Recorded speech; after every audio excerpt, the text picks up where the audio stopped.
If you're looking for intellectual, informed basketball takes, and you want to bring in media that knows what they're talking about, look no further than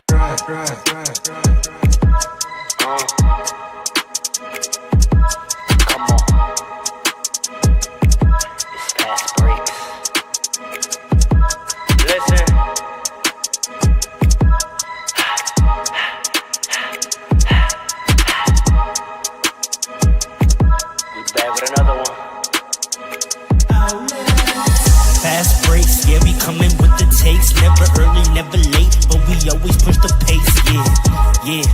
And we really study tape, y'all just view the highlights, man, we really watching games, yeah.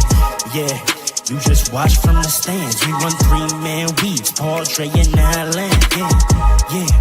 Way more than a fan, we got love for the game, we don't have to pretend. Got it out the mud like you get it off the glass, I'm to run the fast break, throw me the outlet, yeah, we got it out the mud like you get it off the glass, time to run the fast break, throw me the outlet. We on the brink, it's fast break. We on the brink, it's fast break, let's go.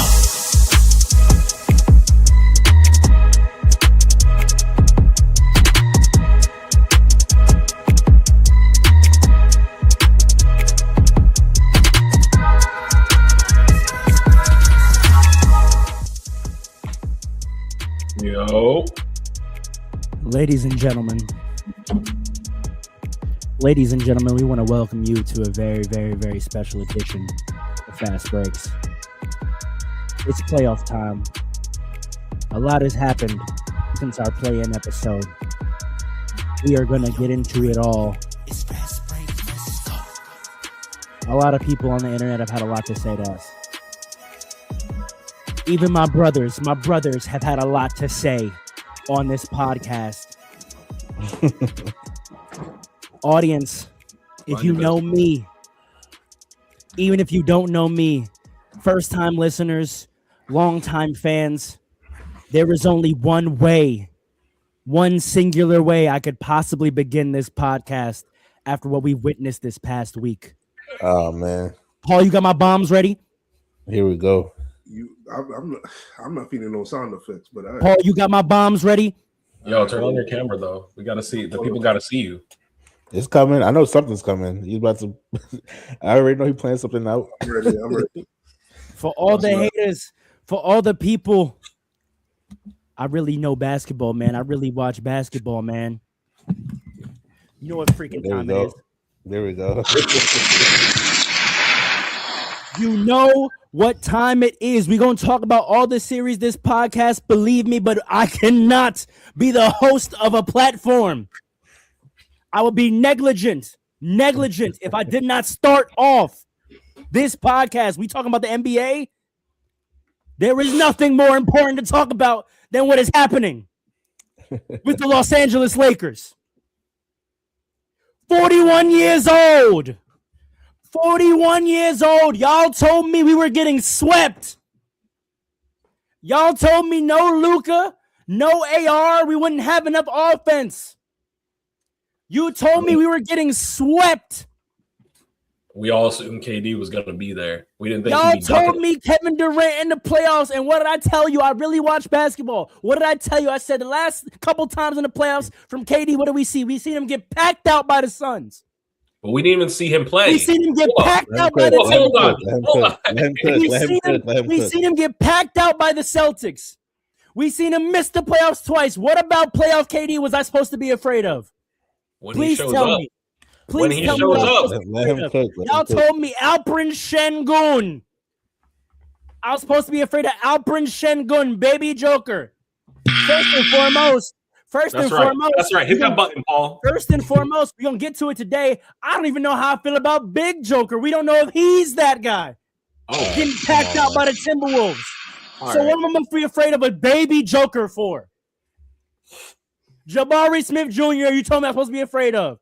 That man's being triggered. He's living the nightmares his father told him about. From 2004. Amen Thompson. On this podcast, y'all try to tell me that NBA teams don't need a point guard in 2026. Who said that? You tried to tell me they don't need a point guard in 2026. Y'all try to tell me Amen Thompson at the top of the key with the ball was going to be conducive to a playoff-ready offense.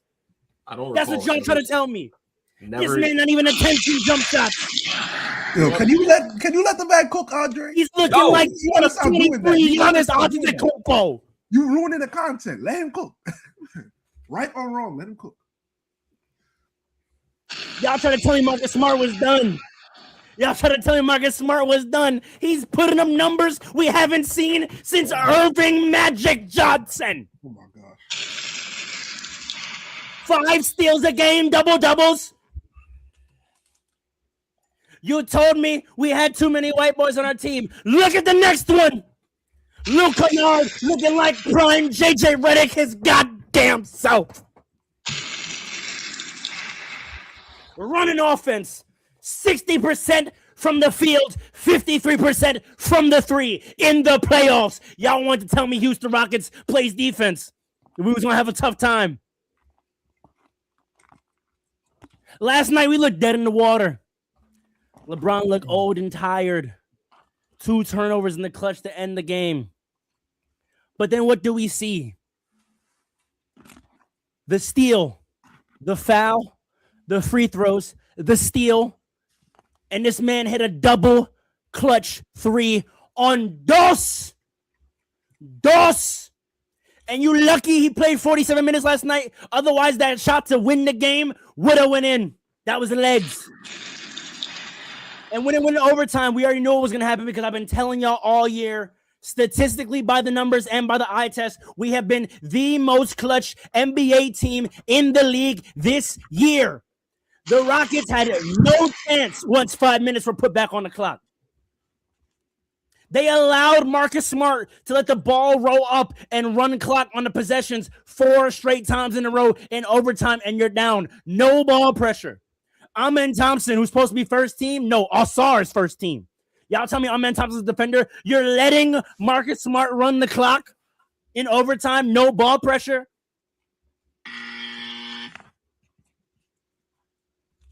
You're putting Marcus Smart on the line every possession. Y'all tell me Houston Rockets was one of the best offensive rebounder teams in NBA history. Well, guess how we sealed the victory? Marcus Smart, offensive rebound and foul on the putback to put the 2 footers in the put us up 6. Where's all that rebounding? Y'all told me them starting 6'3" players over 6'9", 6'10" was going to be an advantage. All the length, all the athleticism, all the rebounding, all the strength. Where was it? Where was it? Marcus Smart at 6'3" with shoes on a good day. LeBron James, after Şengün hits the side of the backboard, gets a rebound and calls timeout while he's in the air. So that we have 1 second left.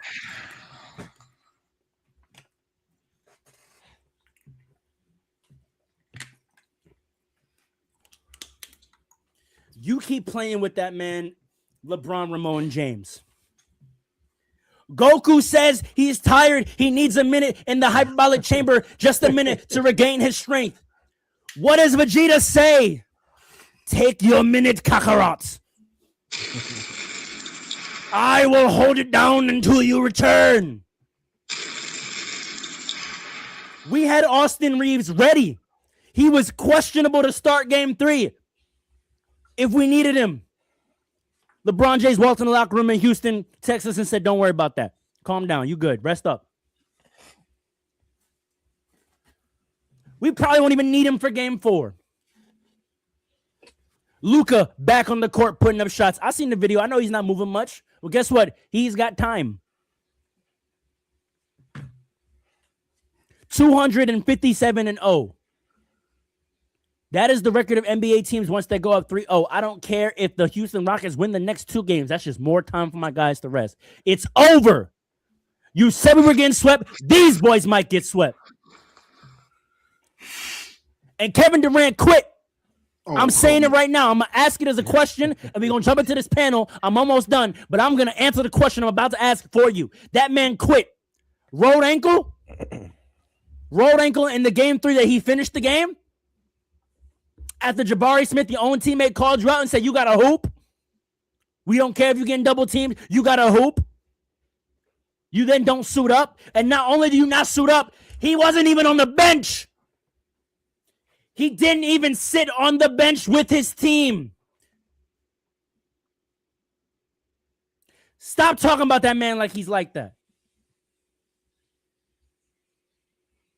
Put some respect on LeBron James. Put some respect on this Lakers team. We had the highest amount of chemistry of any team in the playoffs right now. We had the most heart of any team in the playoffs right now. And we're the biggest wild card because we have 50 points. Gearing its way up to come back. Y'all gonna talk nicely to me. And not just about the Lakers, but about everything else. Because as we get into our episode today, we're going to show how everything I said, minus one game, the Pistons, you let me down in game 1. You let me down in game 1. You let me down. And I know Paul's going to get on me for that. They might let he's me down in the series He's too. got it. He's got that one. I'm going to give him that one. He's got me on that one. When we get to that series, I'm going to shut up. But in every other series, exactly what I said would happen is happening. To a T. To a T. Listen to our theme song. Y'all just watch highlights. We really watching games.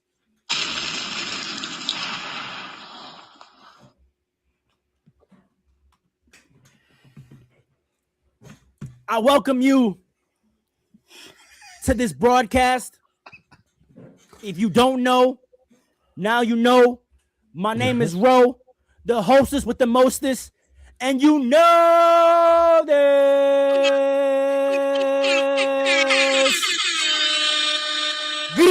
Flatbush. Joining me today are my brothers. But he's repping the Lakers. But he's repping the Lakers, ladies and gentlemen. Joining me today, my brothers. I know they're ready to pod. There's no way you can see this energy and not match it. I know you boys ready to pod. Joining me, the man in the middle, the steady one, the author. Today, King Dre.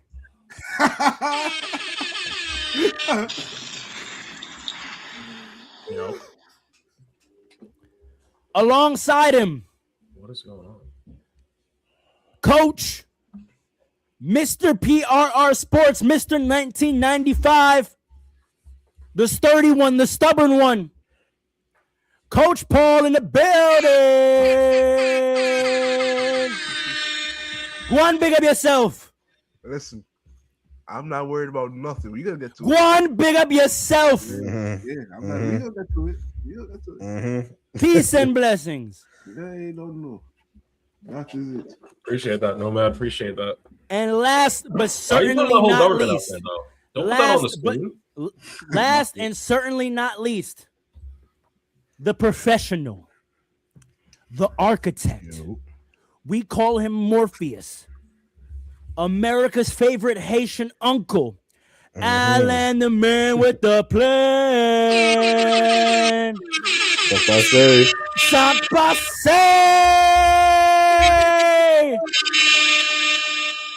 Big Jersey.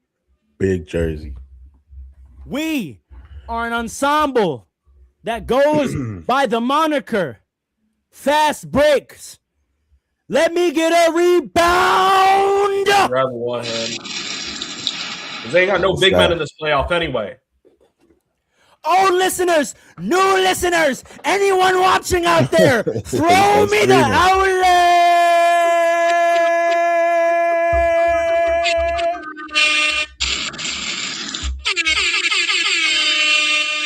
A lot of sorry teams in this playoffs right now. Thank you for joining us on this audio adventure on this beautiful Saturday afternoon. Let's get into it. We're going to jump right into it. Y'all been prepped. Y'all been sent the questions. A game today, basketball analysis. Let me get this banner off. I'm done. Let me get this banner off.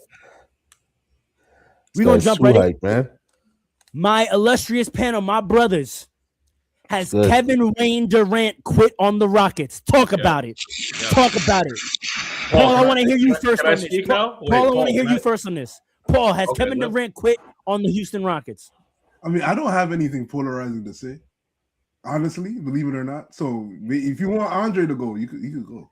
Andre has Kevin Wayne Durant Wait, am I quit allowed on the to speak? Rockets. Yes. Yeah. Oh, this guy. Hey, come on, Yeah. man.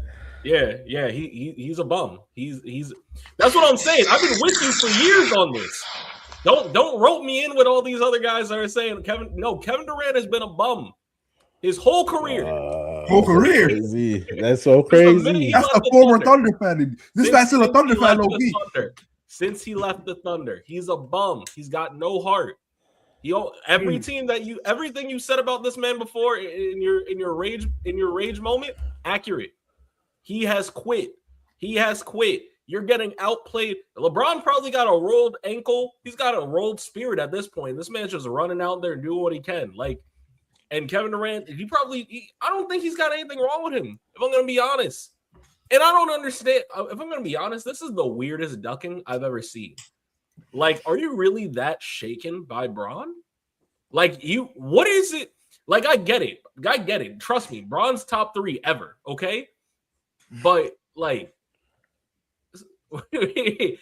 someone said the other day that the Rockets are a team that they really just don't like each other.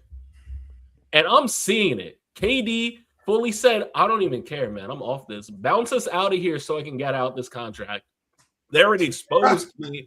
They already exposed me for my burner phone.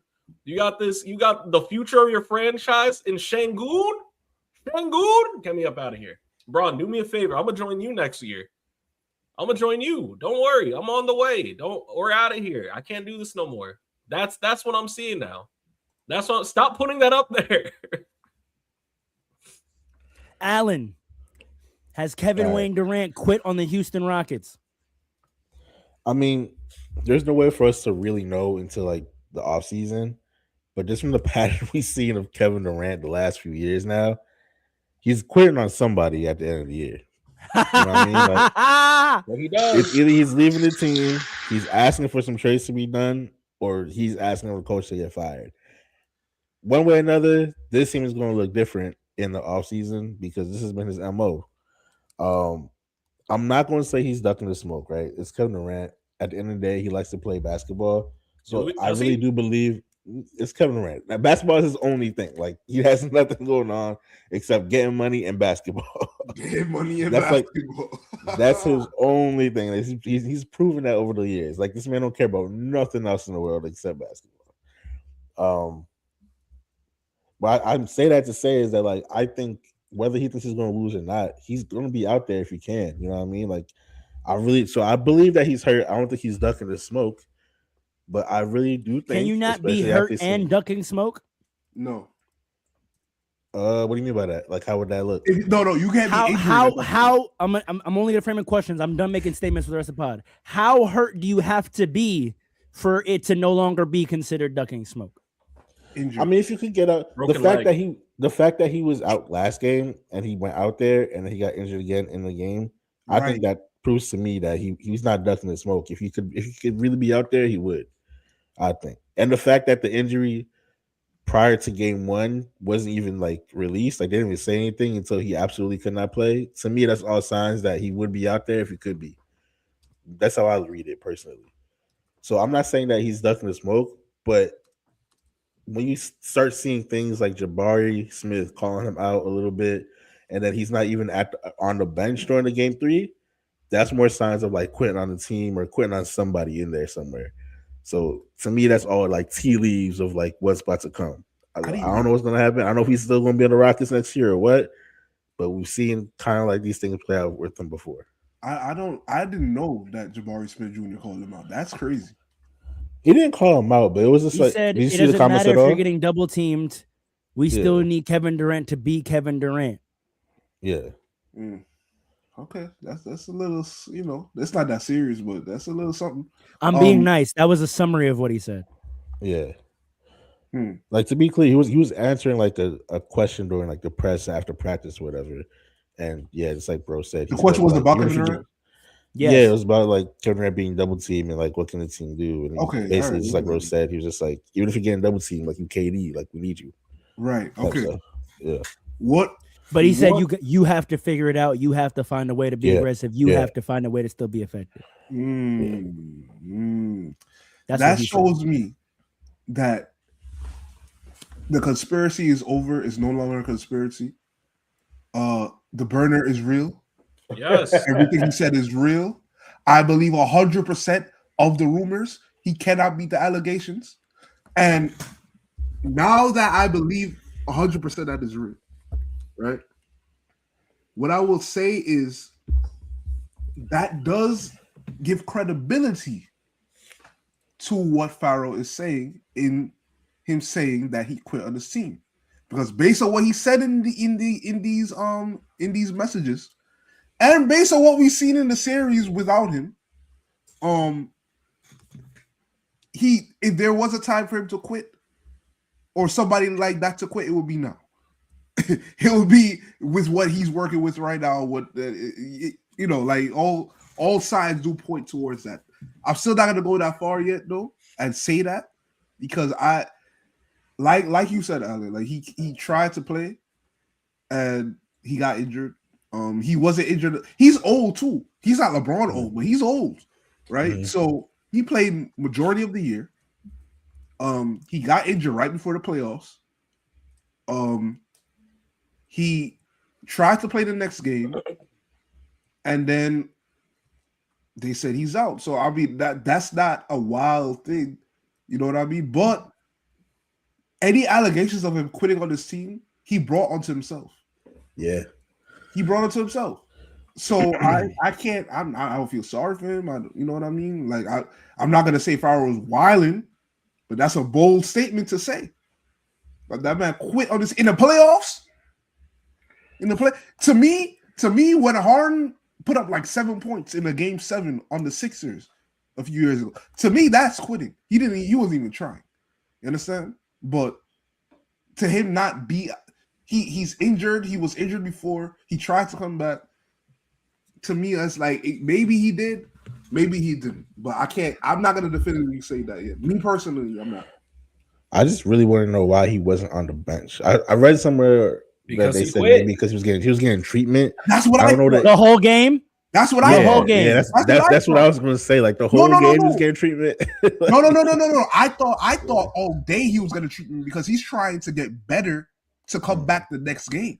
It's a playoff, so he's trying his best. Like literally 24 hours in the day, he's getting. Luka Doncic flew to Spain to get injections to try to get better for the playoffs, and still found time to sit on the bench. That's different though. He has a torn hamstring, and he found the time to sit on the bench with the team during the game.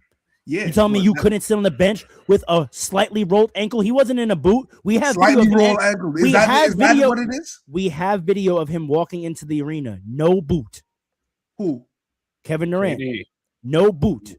So if you're not even in a boot, I'm not hearing how sprained this ankle is. If you're not even in a boot, if you're walking with full impact on your own strength, you can't sit on the bench during the game.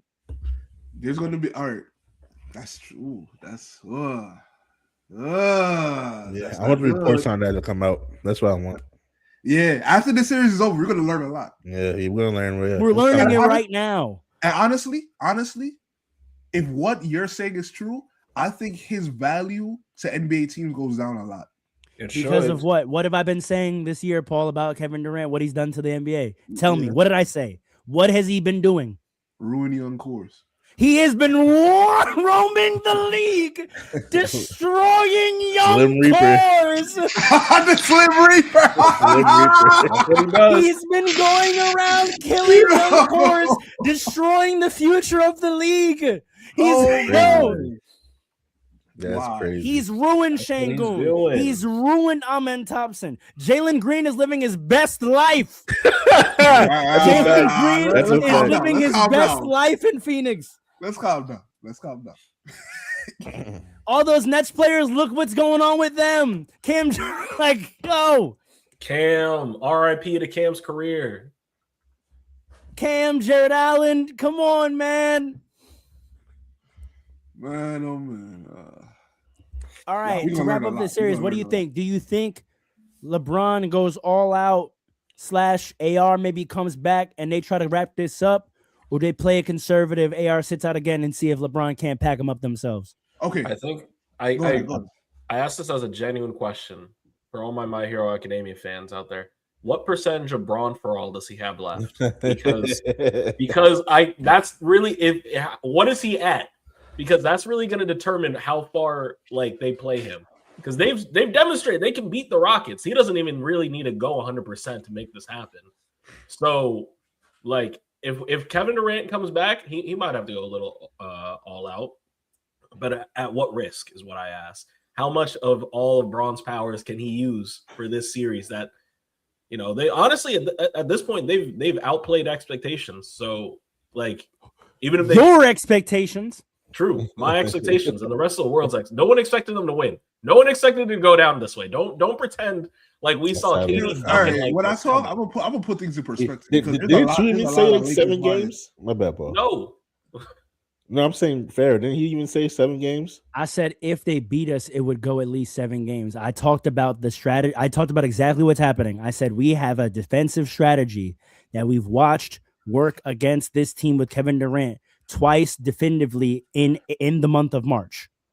Wait, what did you? Paul asked me if I thought that strategy was going to work again on Kevin Durant in the playoffs, and I said absolutely. The question is, will we have enough offense? But Braun's going to take care of business. And I said the 2-1-1 theory. I said Braun was going to get you 2. Someone else can get you 1. And y'all not even giving me credit. We didn't talk about this because we didn't have it. But game 1, what was the starting lineup? And what did I predict JJ Redick was going to do? When I brought up Luke Kennard during our play-in podcast, and I said Luke Kennard, the best shooter percentage rise in the NBA. And I said JJ might have a trick up his sleeve. He might just F around and start him. And look what we saw. The man's averaging 24, 60 from the field, 53 from the 3. Give me my credit. All right, can we put things in perspective now? And can we be done with this Lakers bias and really? This is it. That was my last follow-up question. Every series gets 2 questions. Listen. First of all right, Kevin Durant has played 1 game under the 3 games. That's why y'all are up 3-0 more than anything else. He had 0 points in the second half of game 2. Cool. That's why y'all are up 3-0. Because do you really think KD? I know KD's not a point guard, but you think KD's play? I watched. He had 9 turnovers in game 2. What are you saying right now? I watched that whole second half for y'all game last night. That whole second half.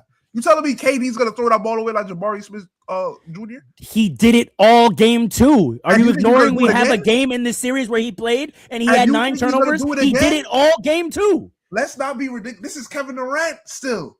Come on, man. You think he's gonna do it again? Paul, that's how the 2 games in the regular season went. He had 8 and 9 in the regular season, and then the 1 game he plays in this series, he has 9 turnovers again. What am I supposed to believe in? Hold on. They should have beat you. Let's not forget that. Don't become a hater on this broadcast. No, I'm not turning into a hate. No. It will be hating if you said they shouldn't have beat you. They gave the game to you. You didn't take it. Let's put this in perspective. Take it? You ain't take it. They gave it to you. Because if Marcus Smart could have did all of that, played as hard as he wanted to, if they didn't turn the ball over and commit some of the dumbest fouls I've seen in the playoffs, they don't win. The Lakers don't win. Am I wrong? Yo, broadcast, I want y'all, all the new viewers, I want y'all to know this is what I deal with on a weekly basis. This is what I deal with on a weekly basis. This is the bias I'm talking about because you're the host. So if we and Andre look a little biased, it's all we get it made fun of. This and that. The crazy Knicks fans. This is bias. Y'all are lucky that y'all are up 3-0. Not lucky that you are up in the series. I'm not going to say that, but you are lucky that you're up 3-0 because they should have won that game last night, bar none, without question. Now listen, the Rockets. What did Russell Westbrook say? Remember there was a game in like 2012 when the Utah Jazz beat the Thunder at home, and a reporter said, "Hey, Russ, he said, did y'all lose this game or did Utah win this game?" Russell said, "What? Y'all is tripping." That's my favorite quote. I'm out, man. You sound dumb. You sound dumb, and we're moving on. You sound biased. We're moving on. No. We see this is the host thing that you do. No. We are calling out the Lakers bias. You got lucky. Point blank. Admit it. So two clutch steals and a double clutch three over two defenders is luck. You wait. Okay, hold on. Did he earn that last steal, or was that just dumb? When he back tapped Reed Shepherd, when the 41-year-old you said the last two turnovers. So when he picked up hold on, you open the door for this. This is a lawyer move. You open the door. No. Respond to what I said. So when he picked up Reed Shepherd, so when 41-year-old LeBron James picked up Reed Shepherd full court and got a back tap on him and forced a turnover, that was luck? No, I said that last steal. When Marcus Smart, Odell Beckham the ball in the air. He could have Odell Beckham the ball if Jabari Smith Jr. had a brain. And no one's saying it's a bad decision. You still have to make the steal. You still have to make the steal. Who are you passing to? You want to know why ball up the court? That's not hard. I agree with you, Paul. You know I agree with you. You know why I don't jack that? Because on the steal LeBron made, Marcus Smart made the exact same kind of pass, and LeBron caught it. So what? What does that have to do with that play? So you're not going to take that. So you're not going to take away the effort Marcus Smart exerted to get the steal. I'm not. Albeit it was a bad decision, but you're not going to act like he literally handed the ball to us. He made a bad decision, and Marcus Smart still had to go up and get that ball and secure it. Listen. When you are down that late in the game, right, by that much, no amount of effort is supposed to get you that game. They have to literally allow you that effort to win out. And that's what I'm saying. You don't pass that ball point blank. And Odell could jump. Marcus Smart could jump and try to steal that ball. If he doesn't pass it, there's nothing to steal. Point blank. No, I agree. Let your bias go. Don't that's minimize. Listen, no one is going to sit here. No one is going to sit here and say that. Paul, all I'm saying is no one's going to sit here and say the Houston Rockets didn't make stupid decisions down the stretch. Obviously. I think it's disingenuous to act like there wasn't Herculean effort put in to capitalize on the mistakes. Plenty of teams make mistakes down the stretch and trying to secure a game, and the other team can't capitalize on it. So you have to say both. Yes, did the Houston Rockets make stupid decisions? Yes, but you cannot downplay the amazing plays that we had to make in order to capitalize on those mistakes. Jabari Smith could have made that terrible pass. If Marcus Smart isn't alert and paying attention, it doesn't matter. Right? If LeBron James doesn't make the shot, it doesn't matter, right? Hard work and effort means nothing if the opportunity isn't there. Agreed. I'm saying you have to have both. I'm saying you have, and in analyzing the game, you have to acknowledge both. That's all I'm saying. But you're offering the Houston Rockets failures as a minimization of the Lakers' successes. I'm saying the two are one and the same. The two are one and the same. No, I'm not. I'm not actually doing that. What I'm saying is it doesn't matter. It doesn't matter.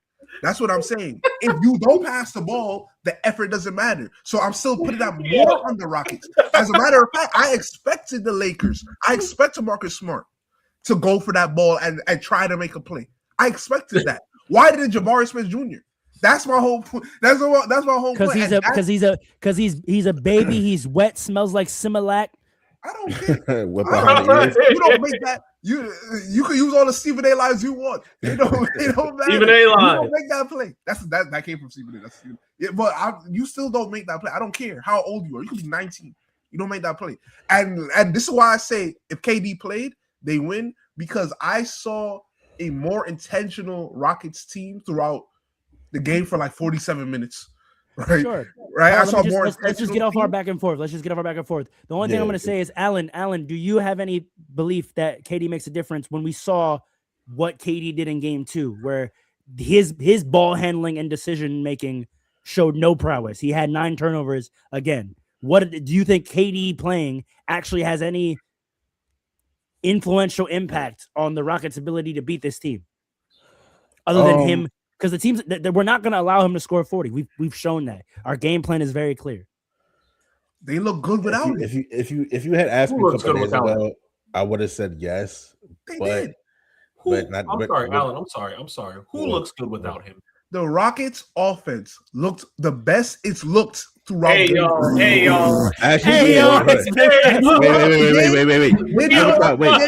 Alan go. Hold on. Specifically. Let Alan go. I thought about that specifically. Paul is not wrong about game 3. In game 3, that was the best version of the Correct. Rockets I've seen For sure. on the offensive side. Correct. And they still lost the game, which is crazy because they Right. all damn near had the best games of their careers. Right. So Paul's not wrong about that. Well, to answer Pharaoh's question about Kate, like a couple days ago, if you asked me, I would have said yes, of course. But now I don't think so, only because like Ime Udoka is getting outcoached by JJ Redick. Like the defensive game plan is just not. He's not an offensive coach like that. Actually, I haven't thought about this in general. I think if Ime Udoka like ends up getting fired like this year, I think that's going to be the end for like that archetype of coaches, like that former player, like motivator type coaches. You gotta get to that. The league is clearly going towards like these tactical coaches, and like You can still be a former player, but you have to be an XO guy. Yeah. You can't just be like a motivator type dude. You got to be like like you said, XO guy, tactical type dude. Looking at Nick Nurse and Joe Mazzulla, those are the exact same type. JJ Redick is that kind of type of coach. Doc Rivers just retired, and that's going to be like he's going to be like the last. Him and Ime Udoka going to be the last ones of that motivator type. So hold on, look out. Last point, because you just reminded me. I forgot I had smoke for Ime too. Oh wait, what? Because you could do all that. You could do all that stomping around, cursing at everybody. You wanted to call Bronny a bitch boy. Who's a bitch boy now, Ime? He said that. Who's a bitch boy now, Ime? All that stomping and cursing out of your players don't work. It don't work. You don't have Jason Tatum no more. You don't have Jaylen Brown no more. Exactly. She rolling with young boys with NDAs. How you feel? How do you feel? All that yelling. You ain't doing nothing. You don't scare nobody, bro. You don't scare nobody, and you don't teach nobody. And everything that you're criticizing your players for in the media is your fault. He said horrible mistakes at the end of the game. I don't know if you want to call it youth or being too scared of the moment, whatever you want to call it. What do you call it in film? What do you call it in film? What drills are you running for these situations to prepare these boys? Your ass. Damn. Moving on. Out coach, bro. Moving on to another series I was 100% right about. Is Ant-Man Batman to the Joker? Tell me, defend Joker to me, y'all. Try it. Please, someone defend this. 17 points. 17. Tell me Joker has an A++ game in him when the team needs it. Someone tell me. They're not at that point where they need an A++. They don't need it. They do. They don't need it down to 1. Game 3. He's gonna need A++ for the rest. Dre, you first. Tell me. So going into game 3, I didn't think they needed like a Herculean effort from him to like bring them across the finish yard. Now they do, because the Timberwolves got. You mean when they were down 20 most of that game, they didn't need him to score? No. I said going in. Oh, okay. Going in. Watching it, I was like, yeah, I turned it on. Yeah, that's I turned it on. I think I passed out on the couch. Did I pass out on the couch? Because that was the same night as the Knicks game, right? No, I think I might have blacked out after what happened in the Knicks game. We'll get to it, but tell me about this guy. This guy they call the best player in the world. Nah. Listen, he needs an A++ effort for the rest of the series. I can't. He's got to average 200 points in the next 4 games. I'm sorry, not average, 200 points in the next 4 games. That means 50 each game. He cannot go out like this. Listen, Jamal Murray, great. I will say, give a little credence to them. Aaron Gordon wasn't in, and he is a big part of that team. No. He is a big part of how that team is constructed. They are so. You're not wrong. You're not wrong. But I don't want to hear that when I'm supposed to be looking at the best player in the world. Yeah, but the best player in the world is only so efficient when he has the pieces to be the best player in the world. That is an oxymoron. You can that is an oxymoron. No one has ever said that ever. No one has ever said that. That's not what we say. That's not what we say for LeBron. Hold on. That's not what they say for LeBron all the time. Every time. We're not about to talk about LeBron, who has dragged the trashiest of teams to the finals. We're not going to do that. And then when he loses, what happens? Okay, that's one thing. We're talking about the first round right now, are we not? We're talking about the 3-6 matchup, right? Well, no, that's true. That's right. True, but we all know. The finals is one thing. We can have that conversation in the finals when you're going against KD and Steph. We can have the conversation. Ant-Man and Julius Randle in the first round with home advantage. I'm not hearing it. I'm not hearing it at all. Listen, Aaron Gordon's out. We're gonna see what they do for the rest of the series. But I'm not gonna sit here and defend Game 3 for Jokic. That was a terrible game. What about Game 2? All right. What do you want me to say? Bro, you were right. He's not like that. I'm not saying that because I don't believe that. I don't believe it. I'll tell you this. You were right for Game 2 and Game 3. I don't know if I'm going to say the entirety of this player, but I'm going to give you Game 2 and Game 3. He was not like that. And he needs to be like that if they're going to beat them and make it to the second round. Paul, I'm going to come to you because I'm going to offer you a concession, and then I want you to return the favor. This series is making me want to say this. I can't believe I'm about to say this, but this is why I'm not a fan of Jokic like that, because he's going to make me do this. Oh, I feel sick even. All right.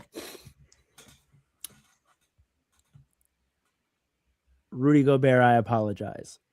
Wow. I was say we all owe him an apology in this podcast. Not me. Yeah, not you, Paul. You're right. Not you. Rudy Gobert, I apologize. Paul? I mean, listen, man. Rudy. That's not who I want to hear you talk about. No, okay, Joe, listen. Here's a problem, right? At the time of this recording, they only played 3 games, right? I look at the first game, the Nuggets look like the Nuggets.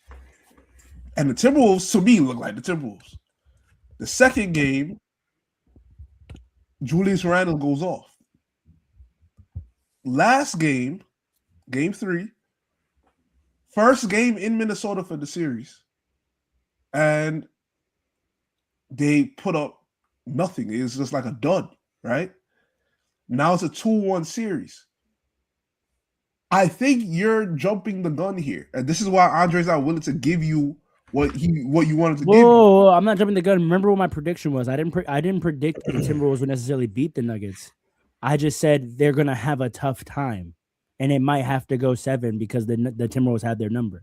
That's the only thing I'm standing on right now. I'm standing on them being up 2-1 as an affirmation that I said, this is a bad matchup for the Nuggets. And it's going to expose the weakness I keep pointing out in Joker. And that when water is cut off in terms of assist and playmaking, and the team is set up where you have to kill for us to win, he struggles to show up in those games. That's all I'm standing on. Yeah, but here's the problem, right? He showed up game 1. Game 2, he had 24. It's not enough. It's not enough. Yeah. And then the standard we put him at, 24 points is not enough. You're right. I agree with that. And then last game wasn't a good game either. Now, what my point about Jokic is the last 2 years, I think we've seen him be able to put up them A++ games. It is game 3 right now, right? Next game, if he doesn't put up a A++ game, it could end up with them being down 3-1. Paul, I want to pause you right. Wait, Paul, I want to pause you right now. Do you not have deja vu? Not this year. Do you not have it? Is it this? We had this exact I know. We had this exact combo, bro. I know. And he didn't do it. I know. I understand. I just refuse to believe that this team is going to have the same outcome as last year against the same team. I refuse to believe that. That's why I say you're jumping the gun. Because you could be very wrong. I'm glad you're self-aware. I feel you, and you're right on that. But I'm just glad you're self-aware that like my takes are evidence-based because you literally just repeated like we had this exact convo where you said the exact same thing last year, where you said if he doesn't do it, and then he didn't, and yet you're giving him the grace to give him that chance again this year. Like it's the same, and it's the same team. He's been that great. So yes, he could get it out of anybody in the league right now in their prime. Yeah, he's getting that grace. I'm sorry. It is what it is. That's why he got so many MVPs. And this is what I wanted to say. We've seen a lot of players win a lot of MVPs and not be that guy. I don't know. Steve Nash got 2 of them things. Dirk has an MVP and 1 ring. We respect it, but we put him. Wait a second. Listen, let me finish. Dirk has an MVP and 1 ring. He's an all-time great, but we put him here. So maybe all-time Jokic could be here. Don't put him up in this upper room and talk about him with these other guys. We don't talk about Dirk like we talk about Shaq. We don't talk about Dirk. Listen, let me just say, we don't talk about Dirk like we talk about Shaq. We don't talk about Dirk like we talk about Tim. We don't talk about Dirk like we talk about Kareem. So all this Jokic talk, I think we're seeing in real time which category he's in. The MVPs are nice. Hold on. The MVPs are nice. The numbers look good. But at the end of the day, if you're going to be in that 1 ring camp, we know what category we're going to put you in. And it's not best big man ever. Hold on. When it comes to centers, people have them up here, right? Not all time, like yes, I think all that. I'm talking about big men. You're only talking. We don't talk about. Listen to the names I said. We don't talk about Dirk like we talk about Shaq. We don't talk about Dirk like we talk about Tim. We don't talk about Dirk like we talk about Kareem. We don't talk about Dirk like we talk about Hakeem. Right. But you can't. When we talk about Joker, when we talk about Jokic, if at the end of the day the MVPs and the numbers look nice, and you in that 1 ring camp. Let's put him in the appropriate category. That's what I'm a big man. Big man. That's what I'm saying. But the very next name is probably Jokic. That could be nice. That could be nice. Right now, that's not how they talk. Who don't talk like that? Who puts him up there with those people? There is a strong narrative that Jokic is the best big man ever right now in the world. That is a narrative. That is a narrative. It's a narrative. It's not strong yet though. I don't think it's strong, but it's well proliferated. I don't think it's widely accepted like that. I think Lakers fans are like doing the preemptive thing about it. Yeah. Like, well, we tend to see things setting the stage for it. We tend to see things coming. Yeah. We tend to see things. If anything, y'all are making that narrative a little stronger. If anything, but you hear what you said though. We tend to see things coming. If he wins a chip this year, then okay, it's a different conversation. I'm saying we see the talk bubbling. And I think more people might begin to accept that the more he puts up these numbers and let him win MVP this year. And we're talking about a 4-time MVP. People are going to want to start putting him in that upper category. And that's why I'm here to say no. So I think he loses in the first round. I'm about to talk about the game in a second, but I think I've said this before on the podcast, but I'm a big believer that history will look at you in the right light. Like we've seen other people win 4 MVPs and they're not put like what's his name? Moses Malone. Moses Malone has like 3 or 4 MVPs. No one puts him up there like that. He only has 1 chip. Right. What I'm saying is not that I'm not trying to. My fault, Alan. Hold on. I just want to make this point. I don't think if Jokic wins another MVP and no more rings, he's not going to be looked at like that. In so you're time. Right. So you're right. What I'm saying is and this is what I was trying to communicate to Paul. Mm-hmm. To the people that have a different hypothesis about who he is. We're saying, no, he's going to be that. I think, of course, if it goes like that, everyone will come to the realization and regard it for what it is. For those who don't think it's about to go that way, that's who I'm talking to. I'm not worried that history will get it wrong. I'm trying to be on the right side of history and try to tell people they may be on the wrong side of history right now. If you're out here really thinking this is the best big man ever, you're going to look up in 10 years and realize how wrong you were. That's what I'm saying. Those are the people I'm talking to. You know what's funny? You got 2 camps when it comes to the best big man camp in my best big man discussion, in my opinion. You got the Bill Russell type people and the Wilt type people. Your father might appreciate this or he might hate me for this. I don't know. But the Bill Russell respectful. Just be respectful. No, I'm not talking about him. I'm just No, saying. I'm like, saying even the names you just mentioned, those two names, be respectful. all right. Be Listen, respectful. Bill Russell is the greatest winner of all time because Sure. he just won so much, right? Sure. Wilkes, they say because of skill and regular season dominance. See where I'm going with this? Some people say he might be the best all time. They're both wrong though. They're both wrong though. Because the answer is Kareem. But Thank yeah. you. Exactly. On both fronts, by the way. But see, exactly. But see, that's because of era and all of that. That's different. No, we're not doing that. We're not doing that. Not that big. All I'm saying is if he dominates the regular season, there are going to be people that say that he's the greatest of all time. If he and they're wrong, right? And then, but if he wins chips, if he doesn't win the chips with it, then there are going to be people saying he was great in the regular season, but he didn't do what it counted, and they're going to have him way down because you didn't even bring up Wilt when you brought up the names. I don't necessarily put Will in the top room. As great as he was in the regular season. So I think Jokic, if he goes along that pathway, that it's going to be the same with him. I disagree. That's exactly what I just said. I just said at the end of the day, he's not going to be in that top room. So the people that are predicting he will, I'm telling y'all to get off the train now. Like we've seen this before. We've seen a guy be super nice, but they don't end up in that top room. A Dirk exists. I hate to say it. A KG exists. Like, there are guys that are dead nice, some of the greatest at their positions all time, but we cannot talk about them the way we talk about the guys I mentioned. We cannot. Sure.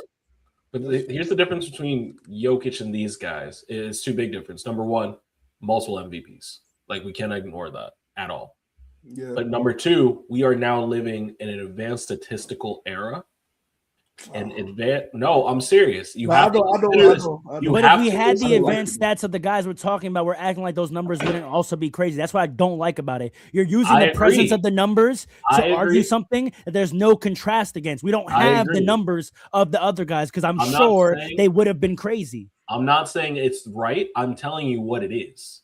And that's you already see it. That's the problem. You can't talk about Jokic outside of this podcast without someone saying, but he's got 35,000 per, like, who cares? That's not what we're talking about. This is why I disagree with you, Alan. When it comes to the history, always gets it right. Like, I don't agree. I think they're trying to actively diminish Kobe and diminish Dwayne Wade right now. Because it's been so much time now since they've retired. It's just starting this year with Dwayne Wade, and Dwayne Wade getting tight. He's getting mad right now because he can't believe it. He watched it coming. They're working their way down the list. Yes. He saw it happen to the man in front of him, and he was like, "That's kind of crazy." And it hit him, and he's like, "Whoa!" He's like, "Whoa!" He's like, "What's happening?" It started with Jordan. That's the whole LeBron narrative. And this is why, even though I'm not a Jordan guy, again, I had the foresight. That's why I tried to stop it then. That's why I tried to stop it then, because I saw the trajectory. I said, they get that man off the list. The man who's next on the list, I'm going to be tight. And they actively doing that. And all you Miami Heat fans, my boy Teddy, if you watching this, they're coming for your boy next. That's a fact. They're coming for your boy now. Right presently now. That's why I have to defend Magic with the Steph fans, because we're not about to do this. We're not about to go, because next thing you know, they're going to be trying to tell me that Shea is the greatest point guard ever, and I'll be goddamned, bro. I'll be absolutely goddamned if you try to tell me Shea Gilgeous-Alexander is the best point guard of all time. I don't want to hear it. I don't know. No. Another FMVP and another championship on the same year. Don't let them do it, because I'm going to tell you, you're going to be sick. You're going to be sick. I heard rumblings they're trying to get Tim Duncan out of here. There was a young boy on the internet who tried to tell me. There was a young boy, bro. There was a young boy. Yo, this is so serious. There was a young boy on the internet who dead ass tried to argue Evan Mobley is nicer than Tim Duncan. Because he has no bag. I almost threw my phone, bro. I almost threw my phone. What are we talking about, bro? He doesn't have a bag. What are we talking about, bro? The game was his bag. The game was his bag. What are we talking about? The James Harden better than Dwayne Wade argument. That's all. That's where it started with Dwayne Wade. All right, though. All right, we're losing time. That was a good topic. The Nuggets might. Yes or no? Yes or no? Yeah, that's why I'm coming to you, Alan. No. Alan, for the follow-up question. Right. Alan, yes or no? Are the Nuggets cooked? No. I'm gonna be a Joker's defender here too. I don't think the Nuggets are cooked. I think. How do I say this? So that A+ game that you've been talking about. I think that's exactly what tried to happen in Game 3. I think the attempt was there. I think we was going to see it. He just ran into a great defensive plan. I think that's my whole thing is that was the worst playoff Joker's game that we've seen, and he still had 27 points or whatever. It was very inefficient. I don't want to hear any. I don't want to hear that. No, you're going to hear it. You're going to hear it. It's gonna. I don't think it's going to happen twice in a row. That was a really great defensive game, but not just Rudy Gobert. But Rudy Gobert really did impress me, so I owe him an apology too. But the whole Nuggets team defense, especially Jaden McDaniels, who backed up his talk, they tried everything, right? They tried pick and roll with 7-26, bro.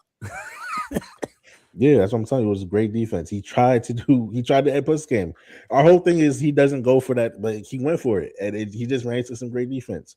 On top of that, one of his offensive weapons was missing, Eric Gordon. I agree with Dre. I think that was a bigger piece than I had originally thought. I think without Aaron Gordon there, it kind of took away from their offense, like the lob threats. There was times where I saw Christian Braun in a dunking spot where Aaron Gordon would have been. Yes, and tried to adjust that way. Yeah, it just wasn't going to work out the same, right? I think the offense really struggled without him in Game 3. But my whole point is, I don't think that bad game is happening twice. I see an avenue for little adjustments to happen. And I think the best way to do that is to have Jokic be a scorer like that. But if they do just little adjustments here and there and get the Timberwolves defense a little bit off balance, I think we could have a very different game for Game 4. But the Timberwolves are hooping defensively, so who knows how it's gonna go. But I don't think the Nuggets are cooked at all. I just think it's just a matter of adjusting. The biggest thing I wanted to say is that fact. Rudy Gobert, his whole thing is that he's been soft and stuff. Jokic is a strong dude. Obviously, he was not. He stood his 2 feet down on the ground and was not getting bumped by Joker, and that was the most impressive thing to me. He's as soft as he's been his whole career. That was the most impressive thing to me, so I gotta give him kudos for that. He wasn't getting back down so easily. So shout out to Rudy Gobert, even though you're a Frenchman.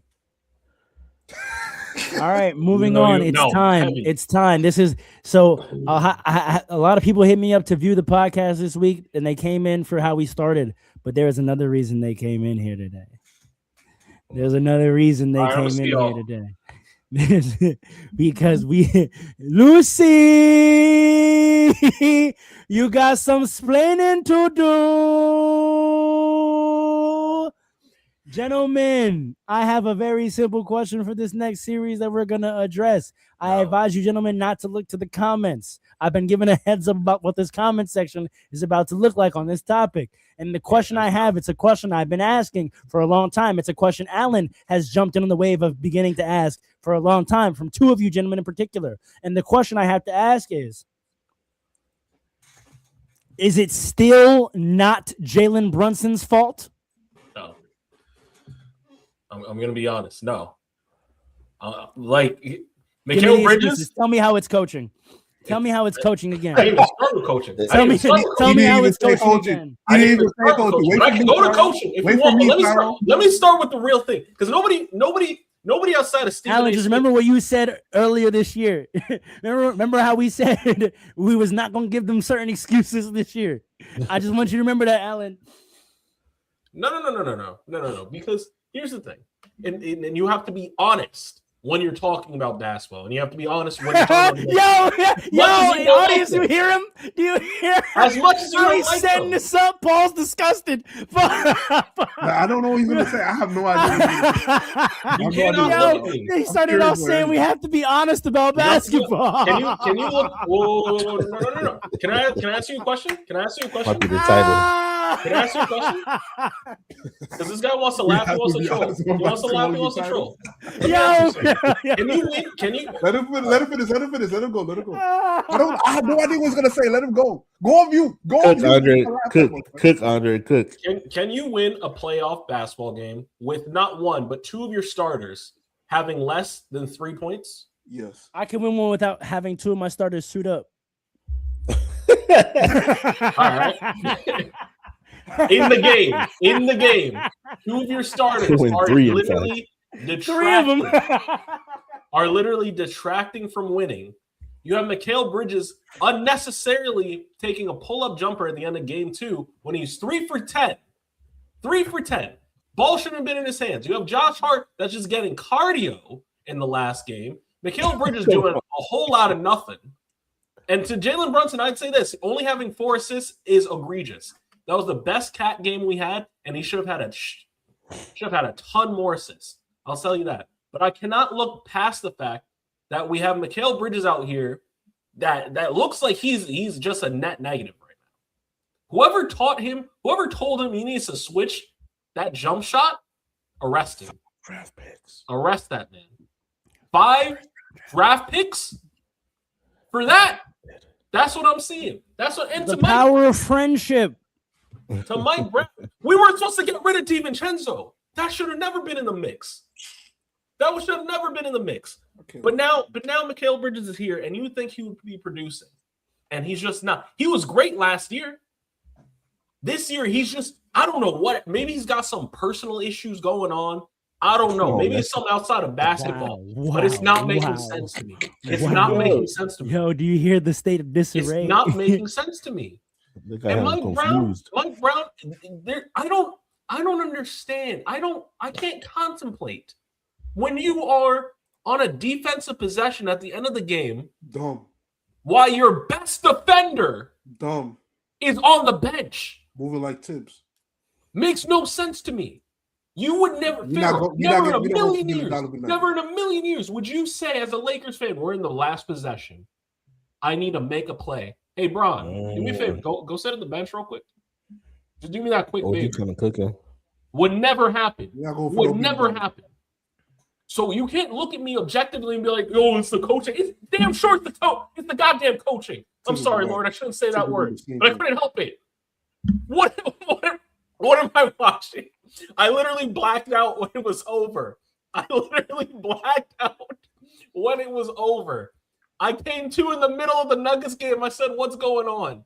This doesn't make any sense, man.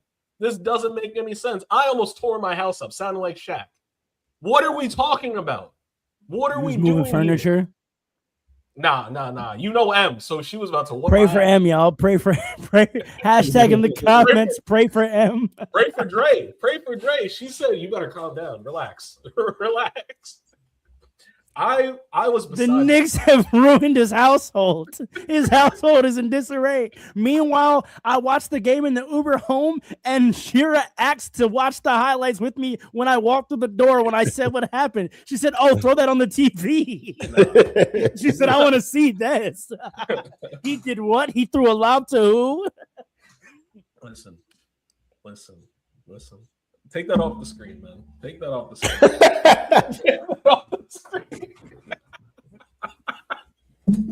I got nothing else to say, man. I'm having mental issues right now. They might have to check me. If we lose this series, y'all are gonna have to check me into an asylum. All right, y'all gonna have to check me in and check up on me. All right, Paul, say what you need to say. I got nothing else to say. All right, Paul, I gotta ask him. Paul, can I before you go? Can I get my credit once again? Another. All right, no. You're not another series. What did I say when the series started? I said y'all would trick off 2. Did I not? Did I not say y'all would trick off 2? Because I still have y'all winning the series. Don't get me confused. All right, don't get me confused. I still have y'all winning. But did I not say you were gonna trick off 2? I'll give you that. Now listen. Here's the logical analysis. All right. Because that was pure emotion. Yes, CJ stats for Cook Jalen McCollum. Because no, his name is Cook Jalen McCollum. CJ Cook Jalen McCollum. That's what it stands for, because this is Jalen Brunson's fault. Finally! I'm going in. Oh my God! I'm going in. This is 50% Jalen Brunson, 50% Finally. Mike Brown. 50% Jalen Wow. Brunson, 50%. Agreed. I'm surprised you said that. Listen, Do it, Paul. You have to. Paul, do it for your team and your city. Speak the truth, Paul. You have to do it. Here's the thing, though. Like, the thing about it is, I'm not worried now. That's fine, but be honest. I'm concerned about the future. Right. Next round. Right. Talk. Because right now, right, the way they look is how they looked to an extent during that 2-9 stretch, where they had beef, and there are people like breaking down what's going on in the last minutes of these games, where it's like they look confused, they pointing at each other, they look tight with each other. This is a problem. Whose fault is that? And I'm putting that on the feet of our leader. Yes. This is 100%. That is 100% Jalen Brunson's fault. There is nobody, and you got to agree with this, Dre. There is nobody in the state of Georgia who can guard Karl-Anthony Towns. Correct. Nobody. Audience, he's fine. I've been saying this all year. He had like 12 shot attempts last game. 12 shots. 21 points. And like 21 and 17. And Jalen Brunson is out here trying to move like Stephon Marbury or Raphael Alston, trying to cook everybody. Paul, you gained my respect today. You're speaking truth. Hold on. You're speaking truth. Hold on. It's as if he's getting cooked by CJ, so he's trying to cook back. He's taking it personal. That's what he's doing. You're right. He's being selfish. I don't care about the points. The low assist that you brought up is the issue. All he has to give Cat the ball at the 3-point line. Give Cat the ball at the wing. Give Cat the ball at the pinch post, the nail. Give Cat the ball at just give Cat the ball, man. Give Cat the ball at the run, pick and roll. Run the pick point and roll. Guard. Pick and pop. Do some. Give Cat the ball. This is a Karl-Anthony Towns series. If they gave out MVPs for the first round, we're not winning this series unless Cat gets it. That's a fact. Because this is his series. They cannot guard him. One thing Tim said, although I don't like that man for this city, one thing he said that is true, and he didn't even live by this, but saying it is true. The game tells you what you need to do. Mm-hmm. What is the game telling you, Jalen Brunson? Give Karl-Anthony Towns That's crazy. the ball. That's it. Give him the ball. He should be running the ISOs that Jalen Brunson is running right now. Give him the ball. Let him cook. He should be getting 30 shots a game. He would average 40. You're muted, Paul. Paul, I'm so proud of you today. You hear me?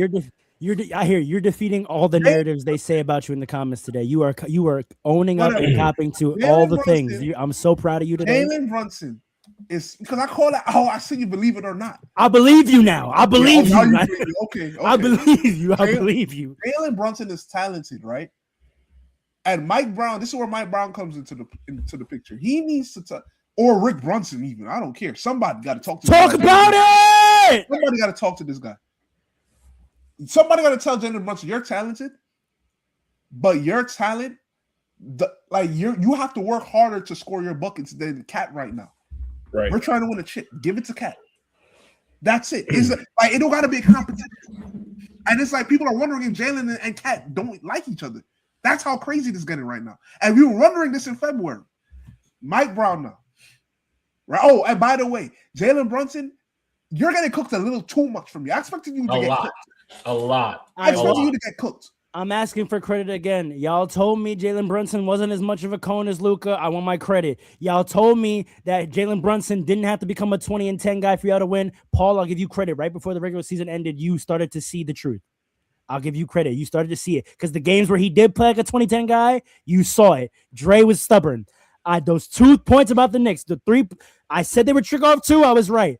I said Jalen Brunson was as much of a cone, if not more than Luka. I was right. And I said for you to win, he has to be a 20-10 point guard. And I was right. Paul has come to the light. Dre, I want to hear you say it. Oh, hold on. I'm not know done. which one. About what? All 3 of the points. I'm not done. I got to cook Mike Brown quick. No. I'll give you the 2010. I'll give you the 2010. Matter of fact. So he's not a cone? Wait, so he's not a cone? Hold on. Matter of fact, he might for this series, he needs to be a 15-15 guy if we're gonna keep it. Is he not a cone? Listen. He's a cone. Thank you. Did you not trick off 2? But yes, we did. Okay, thank you very much. But hold on. I think it's at the point where it's like he's a cone, but not to this level. It's because he has no pride in defense. It seems like that's an issue.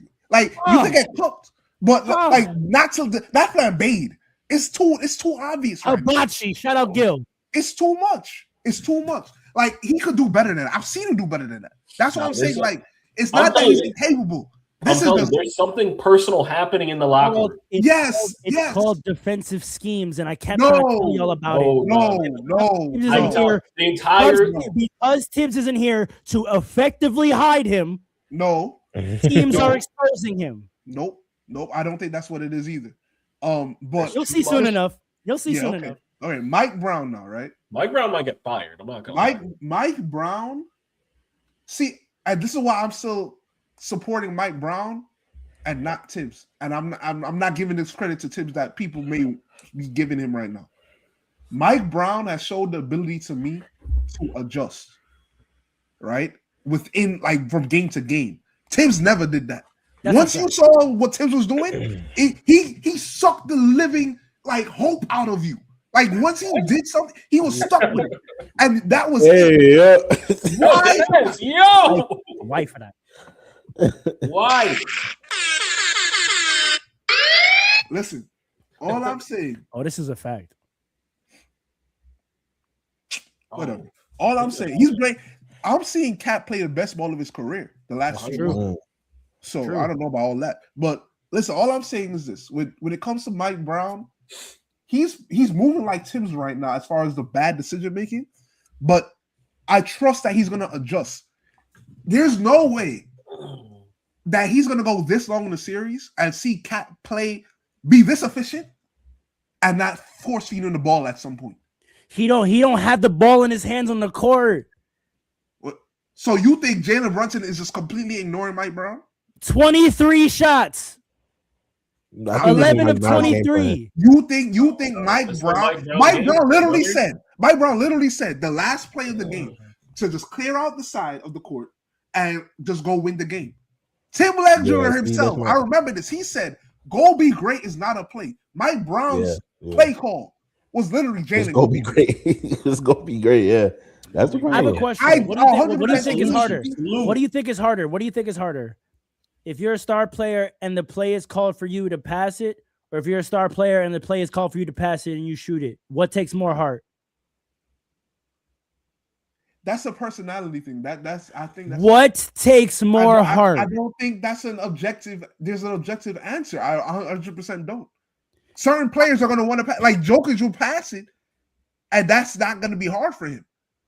You know what I mean? Like, so you're going to excuse Jalen Brunson for his decision making because the coach is calling on him to shoot, as if it's hard to deny an instruction to shoot the ball. He didn't shoot the ball. He tried to pass it. The problem was the play call. I know if we're isolating that one play, yes, but here's my thing. I feel like it's an easier decision if a coach is putting it in your hands to say, yo, he's got it going. Let's go with him. The coach isn't going to say no to that. It's harder to be like, nah, fuck that play. Give it to me. That's harder to do. But when LeBron gave the ball to Kyrie in Game 7, Tyronn Lue was like, okay. Like, if you said, like, you know what I'm saying? Like, that's LeBron James in year 10. I'm just saying, though, like, it's not hard to tell your coach, I know you're giving it to me and the decision I'm making, since you just gave it to me, here's what I want to do. When you have the deference from the coach, you can dictate. It's harder to ask for it in Cat's position. When the coach is dictating and deferring to Jalen, it's harder for Cat to jump in and be like, nah, me. But when the ball gets put in Jalen's hand or in the huddle, when the coach says, Jalen, you, it's like you said, leadership. You got to say, Jalen, nah, coach, give it to him. This is why, but that's why I say it's 50-50. I'm not going to put it more on Jalen than Mike Brown. I'm not going to do that. It's 50. They're united in Jalen Brunson chucking. They've been united in that. That's why I can't. That's why I can't say, it's more on Jalen Brunson. It's on both of them, and I think they're going to make the correction because I've seen them do it within the regular season. Right tonight, they making that correction tonight. But is this going to be? Here's my follow-up question, so we can keep moving. Is this going to? I got to talk about Mikal though. Okay, real quick. Find a way to put it into the answer of this next question, so we keep it moving. I don't know. It's called potting. Alan did it very well earlier. Is this an issue that you have to then combat for the rest of your playoff journey? I don't know. If Jalen Brunson gets challenged personally, he abandons any sort of more egalitarian game plan to attack and throws off the balance of the team. Is that you already pointed out that it reared its ugly head several different periods in the regular season and you had to course correct. It's now reared its ugly head in the first series of the playoffs. Is that going to be a problem moving forward? If K goes at his neck, is it going to be a problem? If Derek White goes at his neck, is that going to be a problem? If Shea, let's say, assuming the best, goes at his neck, is that going to be a problem? Or if Austin Reeves, assuming the absolute best, goes at his neck, is that going to be a problem? Well, number one, let me say this: your father wilding in the comments right now. Your father's wilding. Number one, and number two, I don't know. That's the enigma of being a Knicks fan this year. You don't know. You have no idea. Listen, don't put that up there. Don't put that up there. Don't put that up there. No. Don't do that. But no, the thing about it is you don't know what's going to happen. What if we just played to the best of our ability all year? We would have been the number one seed. We would be sweeping the Hawks, right? We would be the favorites, and people would be wondering if we could really take out the Thunder or the Spurs. And if it's the Spurs, we beat the Spurs all year this year. So that's that. But they just play up and down, and there's like they call it just a cardiac Knicks because it's like they you don't know what's gonna happen to them. It's just like always intense with them, just intense, heated. That's why I said like the NBA should focus more on the Knicks because every game is a good game because they play down to competition and they play up to competition. They could beat anybody and they could lose to anybody, right? Mikal Bridges is an example of that. He might score 25 one day, and then the next game he scores 0. Now, my thing is this, though. This is where I disagree with Andre and a lot of Knicks fans. Mikal Bridges, this is the last thing I'm going to say about them. All right, well, let me say this. They're going to win the series, so I'm not worried. But this is the last thing I'm going to say about the Knicks. Mikal Bridges is a role player. Mikal Bridges came here, and we should have known that he's going to be a role player. We have talent here. How much basketballs do you expect? He took 3 shots. He missed all of them. Yep. So you don't get the ball much. He played good defense on Nickeil Walker-Alexander, and that's why he was able to stay on the floor. But when Deuce came in and started hitting his shots, and Deuce plays good defense, he said, okay, we're going to ride with Deuce. So that's fine. If Mikal doesn't take it personally, which I've seen him bench many games, even on the Tibbs, late in the game. If he's benched and we still have productivity because we have a talented roster top to bottom, even the young players, I want to see Mo Diawara, Mike Brown. But like, if we have that, I'm not concerned because we're trying to win a chip. What are those picks going to mean? I don't care about them picks. We got the final piece that we need to win the championship. If we don't win the championship in this era, I don't know when we're going to win it. This is it. This is it. New York. Heed his words. Heed his words, New York. This is it. This is the roster. So if we don't get it done, we're blowing it up. Jalen Brunson probably going out of here, right? So maybe he reunites with his man. If those picks meant anything, that means we severely mismanage our roster. So forget about them. If he don't play well, sit down. It's okay. We got Landry for you. We got Deuce. We got Mohamed Diawara. We got players, man. Clarkson coming in and jacking up 11 shots in 15 minutes. That was also kind of crazy. That was crazy. I mean, what else? What did you expect him to do? Like I said, 6 men, right? What did they do? They come in and they shoot. Give the ball to Karl Anthony Towns. Everybody got out of the way. What is this? Like, this isn't rocket science, brother. It's really not. It's ego. I can shoot over everybody. I can take everybody to the It's paint. lack of a culture and identity. It's not lack. It's literally lack of a culture and identity. It's lack of intelligence. It's not culture. It's identity. Mike Brown needs to take a look. Mike Brown needs to take a look at what's going on in the court and be like, "Wait a second. Yeah. Hey, man. Wait a second." All right. So, Alan, wrap us up. I agree mostly about y'all point about Jalen Brunson. I'm gonna make one little change to it. And that, like, get the ball to Cat. Obviously, it's like he's a good matchup against the Hawks. Big Jersey, big Jersey connection. But I'm gonna add to the criticism of Jalen Brunson because everything y'all said is right. My one criticism that I would add to it is that if you are going to just try to cook like that, I think he should stop trying to matchup hunt so much. If you are just gonna cook. Just cook the man in front of you. They put Nickeil Alexander on him. Just try to cook him if you're gonna do that because all this matchup hunting, all this it's taking time away from the clock. It's messing up everybody else's advantage sometimes. Yep. And they usually try to change. What's the guy's name? On Atlanta, Dyson. Nah. The African name Onuaga. Onyeka. He keeps trying to match up on Onyeka. And he's kind of doing a good job on you.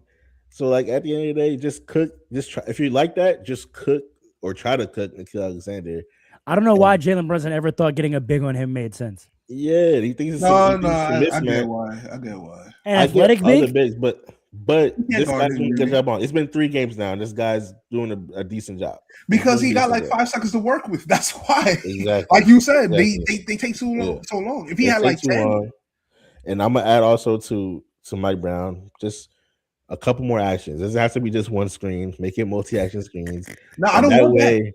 No, but that way that would get at least Cat a matchup that he wants. Or even everybody's a matchup. Just give him the ball and let him cook with 24 seconds. I'm tired of it. Simplify the game of basketball. I'm tired of the motion offense. That's a fact. Just simplify the game. And the last thing I'm gonna add is Mikal Bridges. I only know this because of his coming to Brooklyn. He's a pretty decent ball handler on the pick and roll. Put him in the pick. Give him the ball in his hands. Get him involved. And get him the ball. You have duplicative skills because you know who's doing that right now. OG. You have too many people, like I've been saying for years, that do the same thing, and therefore it's impossible for them all to play well in the same game. Someone's going to get to do those things, and someone has to figure out what the hell else they're going to do. That's a fact. Because now if Mikal is doing that, now OG's stuck in the corner looking at the play. And he's not a catch and shoot guy. He's not a. This is the problem. Yeah, he can be. He's shown the ability to be. He's had a good year this year. So he's been let rock this year though, to the detriment of Mikal. You said what? Oh, you talking about? No, I'm talking about Mikal had a good year this year. Believe it or not. Well, statistically, he did.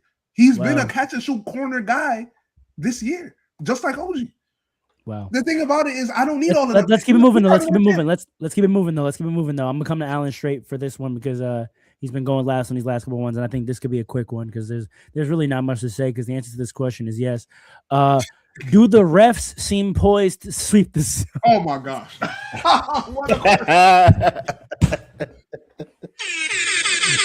Yeah, they don't want to waste nobody's time, man. They don't want to waste their time. They know it's going forward anyway, so we might as well make it quicker. Why does Jalen Green, Farrell? He can't play 5 against 8. Oh gosh. Oh my god. There was some really bad calls last game. He can't play 5 against 8. Yo, someone cue up that DeMarcus Cousins clip. Y'all see what's going on out here. It's plain as day. Y'all see what's going on out here, and it's ridiculous. And I'm glad the world can see what's been going on.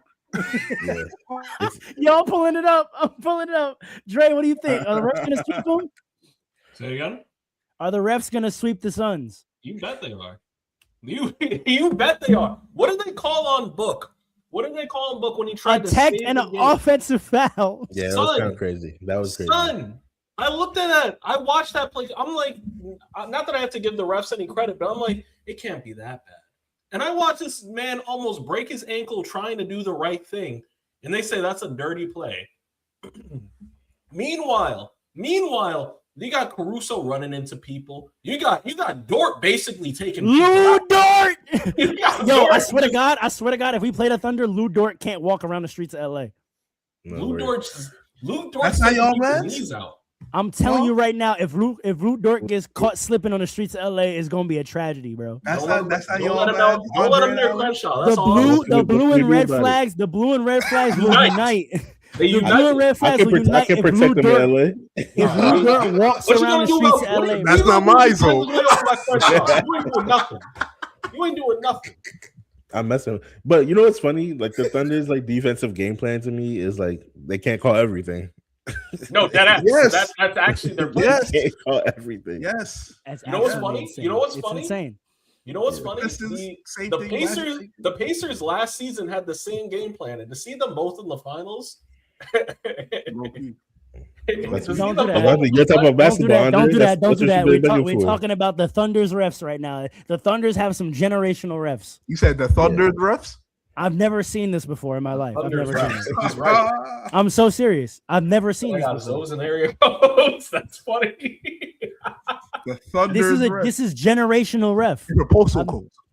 Son. I don't know. I've never seen these refs are almost more in favor of the Thunder than what's his name is against CP3. Scott Foster. I've never seen more roughing in one direction. And Scott Foster against CP, this man CP has never won a game with Scott Foster for Sheet. Not one. Now, real talk, he can't walk around LA, bro. Both of them, you hurt both of them, bro. Nah, come on, bro. So how much of this are y'all putting on Booker though? None. He's trying to hoop. Yeah. Okay. Are you putting on Booker, Paul? It's all you guys have to say about that. I mean, I just think what I thought thinking about this series is I think that Devin Booker, his prime is because he's 30 this year, right? Like his prime is being wasted. Correct. Ever since they got rid of CP3. Yep. They're trying to they've been trying to force this guy to play a certain way when they literally had a formula. It's kind of like what they're now doing, in my opinion, with Tatum, but at least he won a chip and he didn't win a chip before they started experimenting. Now it's like you have a formula that looked like it was about to work. You got the closest you could get without winning the chip. You got to the finals. And then you just blow it up. And then you get rid of CP3, and then you try to make this guy the point guard. You get him KD, get rid of him, and he's still there. Everybody was talking about maybe they should trade him or he might leave. He's still there. He's still trying to play point to an extent. And at a certain point, it's like, why don't you just do what works? It's the copycat curse. When the Warriors were going, everyone tried to. I want my credit today. I had a whole pod. We broke down the evolution of basketball style in the NBA.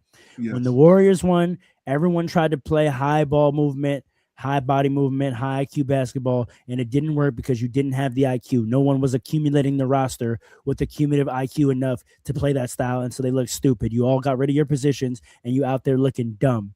Now, people are trying to copycat the Thunder model where you have the scoring ball handling guard as your lead guard surrounded by shooters and defenders and big men with length. It's not working because you all don't have the defenders and shooters the Thunder have. And then Jalen Green came late in the year. So it's like then you have to figure out chemistry with him. But it doesn't matter because Jalen Green is also the same architect of guard you're trying to form. So what are you trying to do? Are you trying to make Jalen Green your Shea and turn Devin Booker into your Jalen Williams? Which would be wild. Which is stupid. Yeah. Whereas you had the classic formula. Devin Booker is the prototype, archetype, historic scoring guard. Mm-hmm. A guy who you can task to go out there and just get 40. Worry about nothing else. Just go get 40 and cause double teams. Yep. And you had him with the prototypical generational point guard to make sure everyone eats off those double teams.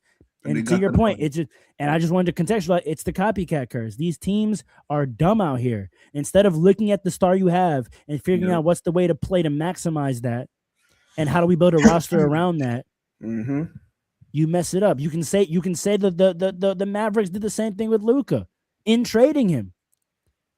You just decided all of a sudden you're gonna go a defensive route? What? And get rid of your star? There was more going on there. There was more going on there. Boy, I don't know. Meanwhile, JJ Redick is proven as a coach who's going against the grain because we watched him get this team to play 6 different ways since he's been the coach. And I'm going back 2 years, right? He crafted a way for them to play around Anthony Davis. Then he crafted them a way to play while LeBron was hurt with only Anthony Davis. Then he crafted a way for them to play when Luka first got there. Then he crafted a way for them to play when Austin elevated himself. Then he crafted a way for them to play when Luka and Austin were both killing. Then he crafted them a way to play when LeBron came back and had LeBron's third option. And now he's crafted them a way to play with LeBron back at number 1 option without Luka and AR. Yeah. But all you other coaches is copycat killers, fake gangsters. That's really true. I'm not gonna lie. That's facts. That's facts. Moving on, because there's not more to say that other than this.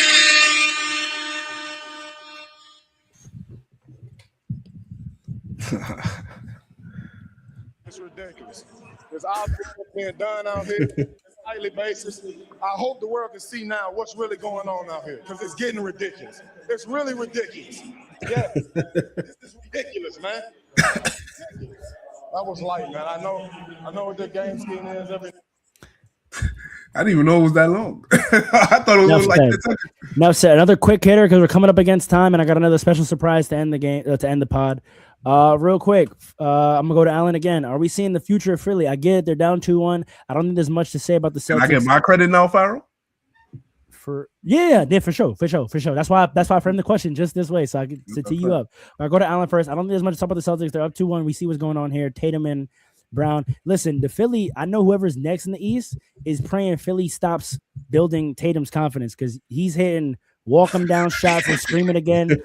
He's feeling like he never left. And I know whoever's next is like, yo, can y'all please stop gassing him? Like, please stop. Making him feel like he's back for real. When he hit that shot, bro, walked him down, pull up cold three, bro. They got to beat. I can see it in his eyes. He's like, oh, I'm still him. Yeah. It's still my team. They're waking him up. They waking him up heavy, but I think the positives to redeem from this, as you know, in-depth basketball analyzers like we are, or analysts like we are we seeing the future of Philly, Alan? Yeah, we're seeing the future and the present. Honestly, both those guys are nice. Like right now, Maxey and VJ as go. I think I have a good shot of winning this series. I'm sorry.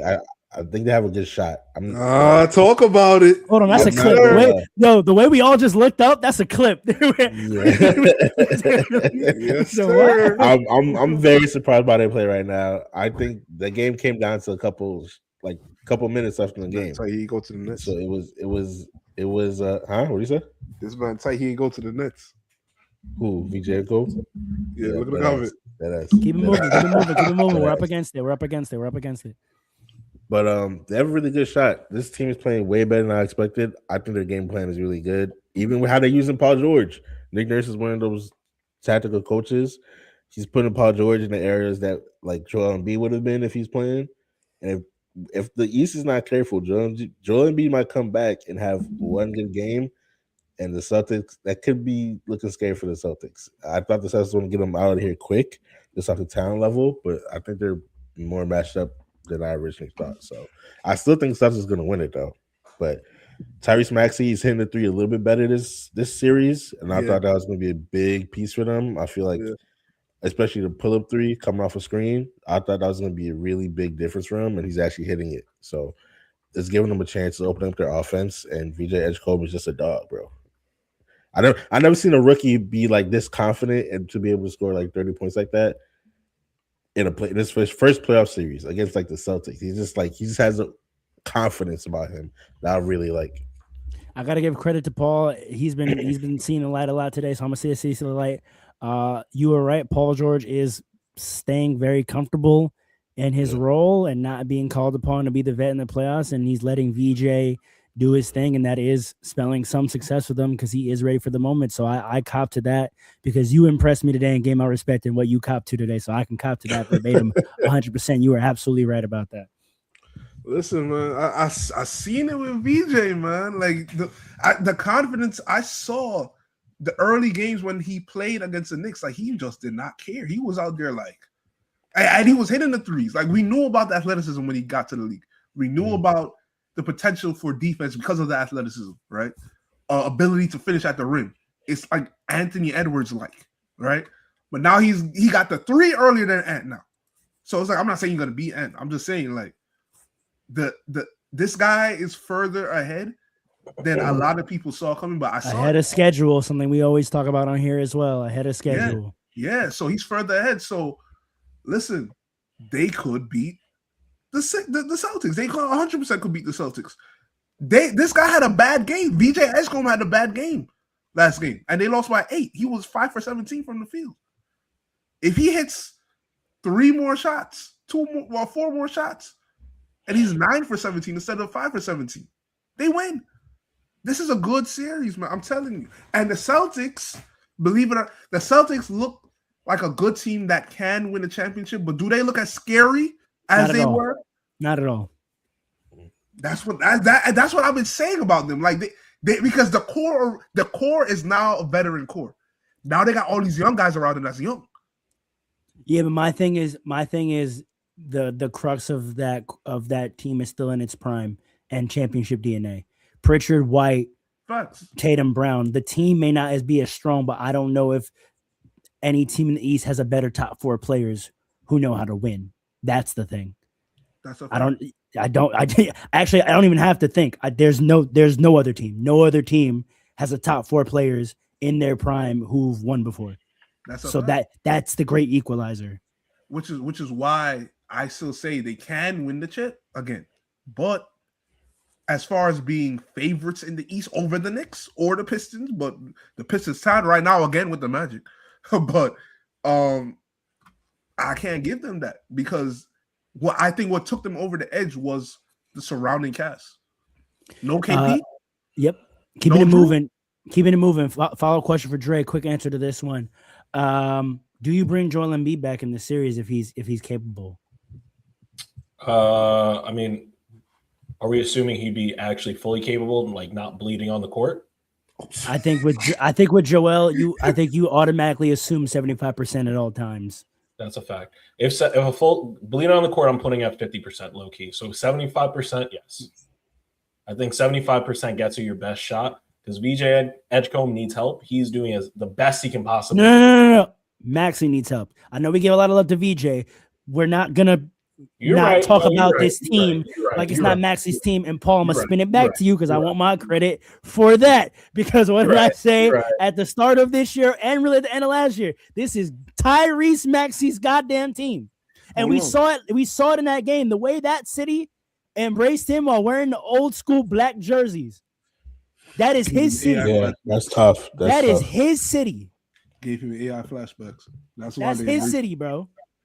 Listen. I still think if Embiid was healthy though, which he's not, but if he was, I still think they play through him. I'm just talking about whose city it is. But Dre, continue. You say yes.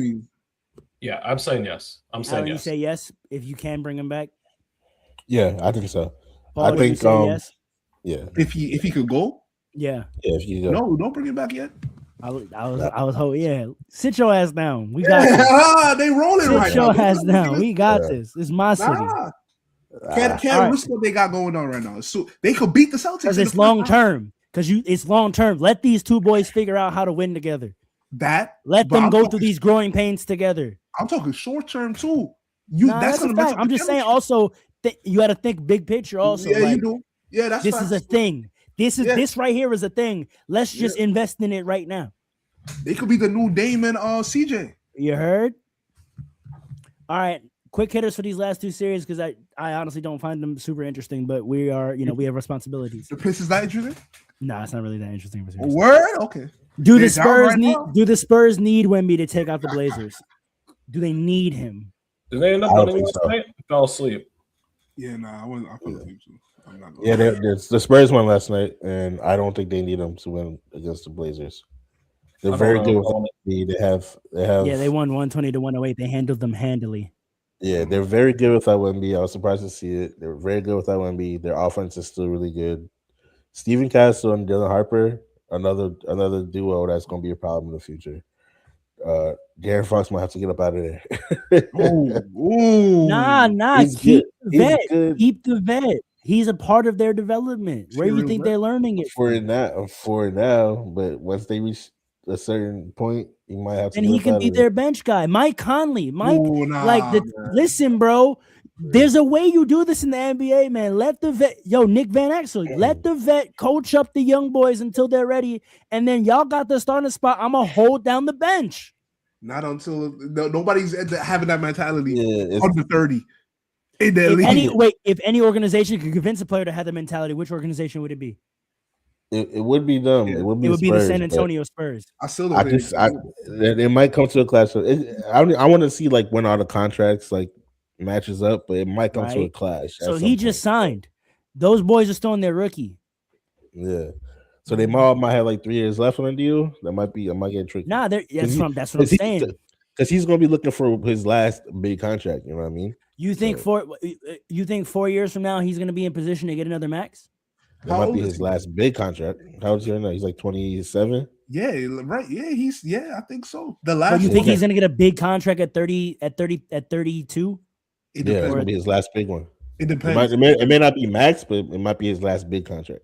It depends. It depends. That's what I'm saying though. Like, are you gonna get a bit? Like, you could get a maybe somewhat of a big contract somewhere else at 31, or you could sign not a vet min, but you could sign like a mid-level exception for 3 years, have security, and be in a winning situation. We're gonna see, man. But it depends. It really depends on how they like develop. Yeah. Maybe one of them doesn't pan out. That's why if I think of your Fox, you stick around. Yeah, these young boys look nice. Let's see where they at in 3 years. No, not even that. If they win a chip, even if they develop, a team might look at him like, oh, he's a winner. He helped develop these guys. The Spurs might look at him like that. They win a chip with him as a starter. But if they're like, this is the formula. Young boy, I get that you're nice and that you develop, but this is how we win. But the money is what you're gonna have to figure that out. The Spurs have always figured that out. That's the thing. Tim Duncan took pay cuts 4 years. Tony Parker took pay cuts 4 years. Manu Ginobili took pay cuts 4 years. Let's not act like Kawhi ain't leave. But Kawhi left for a very, very, very different and unique reason. Not role. It wasn't saying, role though, because they did the same thing with Kawhi. Kawhi stayed as a young boy while they were winning, and it was only when Tim and them were done that they slid over. Okay, Kawhi, it's your time now. No, I agree with you. I'm just saying, like, players are not afraid to leave the Spurs. It's not like that anymore. Yeah, but afraid and feeling pushed out are two different things. Kawhi felt pushed out. He wasn't afraid to leave. Money could be a reason somebody feels pushed out. It hasn't been in that organization. That's what I'm saying. That's never been the reason. Because they don't push you out. They just very politely ask you, like, let's make this work. New territory right now. They do what the Warriors should have did with Clay and figure it out. Different generation, different. Figure it out. It's different though. Dre, do the Spurs need Wemby? No. To take out the Blazers? No. They're gonna need him in the second round. Follow question. I'm hearing rumblings and rumors. Of what? That Dame's coming back? If he's cleared. No, oh my gosh. And he goes through his progression to 5-on-5. Do you bring Dame back if you're the Blazers? I asked Paul first. Off the bench, yes. Off the bench, yes. Because the reason why this is a thing is because Dame tore his before Tatum. Keep that in mind. Yes. Which means timeline wise, he's actually further along. Granted, he's older, but timeline wise, he's further along. So he's probably cleared. It'll be a matter of if he did a ramp up or not, which we don't know because they would keep the information like that behind closed doors. So if he has been doing a ramp up and it's an option, Dre, what do you think? If Dame comes back and I'd say give it a game, right? So let's say he comes back game 4. I say you test the waters game 4 and see if you can still handle them. I think they have enough to at least make it a dogfight and keep it close, but pull out ahead. But if I'm wrong, and in game 4, Dame comes back and he's got the moving scary. I mean, he starts pulling up from the logo. Everybody's moving. Shots are flowing. Yeah, you bring back Wemby. I mean, if Dame has a recovery like Tatum did, then that means they're going to win. They're going to lose game 4 because Tatum was not great his first game back. And but I'm not talking about the first game back. I'm talking about the recovery. Jason Tatum, first of all, he had a triple-double in that game. We're saying he didn't play well. Sure. I'm talking about from a shot-making perspective because that's what Dame does. Dame's not a Remember Dame in the All-Star weekend though? Right. What? Right. Dame All-Star weekend. It's fair. Yeah. And just in terms of a recovery, the player that Tatum has been able to come back as writ large. Right. If Dame is having that. If Dame is having that, I still don't think so because he has no chemistry with this squad. So it's not gonna like translate, honestly. That's what I'm saying. You'd have to see how if he comes back, like let's say he's been secretly in practice with them this whole time. Which I feel like we can just assume is the case. Honestly. Yeah, no, for sure. But still, let's just say it is. Let's just say he's been there. And he knows every set, he knows where every guy is, and he comes back and he has it going, and he has the chemistry going out of nowhere. But you see how many layers we have to add on before we can say and then. So the answer is no. Truthfully. Alan? I'm gonna say no. I just don't think it's worth like potentially re-injury or anything. Like, just take the time to recover if you're Dame. Like, you're older than Tatum, and Tatum's recovery is unprecedented. I've never seen nobody do this when it comes to what's it called? Achilles. Injury. Yeah, Achilles recovery. Yeah, that's unprecedented. Like, you should be out like a whole year. I don't think it's worth it for Dame to try it. Okay, fair enough. Quick hitter. Is the RJ and Scotty duo enough to stop Beard and Spider after capturing a Game 3 win in Toronto handily, might I add? Yes. Well, I don't look at the team as just them though. But that's just the question I'm asking. Is the RJ and Scotty duo enough? And really what I'm asking in this is, do you need Brandon Ingram to play better in the series for them to win, or is the RJ Scotty duo enough? Depends on Harden. Harden is the defining factor in this series to me. If he chokes, then RJ Scotty good enough. If he doesn't choke, then they're gonna need Brandon Ingram to average 30 going forward. I like that answer. Because I don't think Scotty gonna shoot like that again. That was crazy. I mean, he's been hitting his 3 all series. Yeah, but that last game was crazy though, wasn't it? I'm just saying. He's been hitting his 3 all. I mean, Scotty, people have been. I know there's a lot of jokes about Scotty, but even I said this when I talked about the All NBA team. Scotty is kind of like that, bro. They blew up the core and kept Scotty for a reason. If Scotty hits his threes, then he's like that because that opens up his game so much. And he's been hitting the threes. You're right. Mm-hmm. It's still a Harden to me. Harden is a defining factor. If Harden plays well, it's gonna be tough, man. Dre? Shout out to RJ too. I don't know. I don't really have. That's one of the series that I might have started off with a somewhat okay opinion of it, but there's so much happening simply because Harden sucks in playoffs, generally speaking. And Scotty Barnes and RJ Barrett are kind of untested in the playoffs too. Like, we're watching them mesh together Scotty isn't. No. Like the duo. Okay, yeah. We're watching the duo figure it out, and I think last game they're like, we can make this happen. So if James Harden 3, that's real work. If James Harden starts like falling apart by mid game or the next game, they got it. Like, easily got it. And all Harden needs is a little bit of pressure. You put pressure on him, you make him feel like, oh, we could lose. He might just give up. RJ's got enough. RJ can apply that pressure to him too, because he's got a guard. Harden has to guard. You can't against this, and that's what I kept saying about this Raptors roster. What we have been saying about them all year is why I thought they were a dangerous matchup, because you have to guard everyone. Everyone on their roster can get you 20 plus. Even the power forward. What's his name? Mamu Kelashvili. Yeah, he can get buckets. Yeah. Now, he didn't get no buckets in that last game, but I'm just saying over the course of the season, he's been a player who can get buckets. Brandon Ingram's been very quiet. You know what he's due for an explosion. Scotty's scoring. You know, Pirtle can, finish. RJ, you know what I'm saying? Grady Dick, he not getting no minutes in this game in this series right now, but hey, like, he's talented. And don't let them get Quickly back. And then the next thing too is, Quickly been inconsistent this year for them, but he's had injury problems too. But the thing with the Cavs is they love 3-pointers, and Pirtle is food in the paint. That's a fact. So are they even going to try to exploit that mismatch? They stopped even playing Pirtle. Well, they tried. Evan Mobley was 4-13 from the field. Took 4 threes, 0-4. Feel me? Feel me? I want that for Evan Mobley in the playoffs. I'm not gonna lie. Right. All right, moving on. Alan, do you have anything to add to this one? Just to answer the question, I don't think it'll be enough, but we'll see.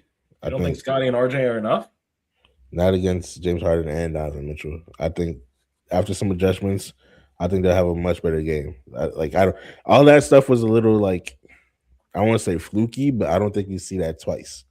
Everything that happened in that game, I'm saying, like Scotty Barnes, what he did, what Donovan Mitchell did, I don't think all that's happening again in the series at the same time. So, yeah, this is one of the series I don't have a strong prediction for, other than that I believe the Raptors can play well. Whereas the other series, I had more of a prediction script that I've been absolutely correct about, except for the series we're about to talk about now. The Raptors-Cavs one is one that the Raptors-Cavs one is one I don't have a script for. It seems it's the most wild card series to me, where like I really don't know what can happen, because these are two teams that we don't really have a strong script on. I just know the talent I see. I know that the Spider James Harden duo can be explosive, and we've seen that, but I also know that a lot of people in the Raptors can get buckets, and we've seen that. Brandon Ingram not playing well at all this series is something to pay attention to for me, because it could either be he's not a factor and it doesn't matter, he's not a factor and it does matter, or he becomes the factor because they're having success without him, and then once he kicks in, they become too much for the Cavs. So I don't know. I would say heading into game 4s, that's the series I think I'm shifting my focus more a little to. I've been pretty locked in on Denver, New York, LA, obviously, and I would argue the Spurs Blazers. I'm kind of gonna switch. I'm probably gonna leave the Thunder Suns one alone still, but I'm probably gonna lock in more on this Pistons one, this Cavs one. Well, Pistons are playing right now, just for the record. I know. And losing again. Yeah, here we go. Last question of the day. Who needs to step up more for the Pistons? I'll answer this one for all of us. Everyone not named Cade Parker Cunningham. Correct. Yeah, that's the answer. There you go. Thanks for joining us, everybody. It's been this week's episode. I have one more surprise. So I started this off with a rant. A rightful rant. Paul, and what I'm leaving this pod to go do is something that if you've been following Fast Breaks for a while and you know that it's the springtime and it's almost summer, you know what time it is. It's that time.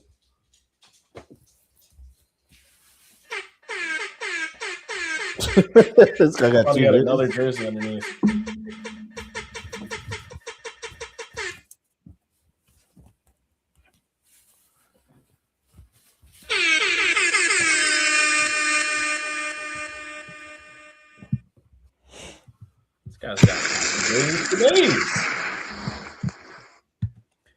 Preseason opener, baby. If your head is under a rock and you don't follow women's basketball, then you probably didn't know that Caitlin Clark is in the borough. You heard? We got champions playing basketball in the Barclays in about an hour. You heard?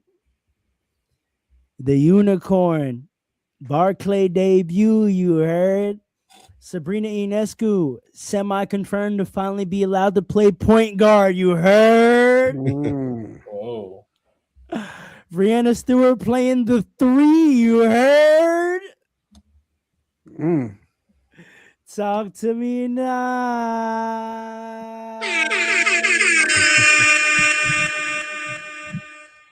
And now you understand, if you're new to this podcast this season and don't know this about us and about me, now you understand why we end every episode saying, "Light it up!" Pistons are whack. I told him about them. Let him know. Told him about the.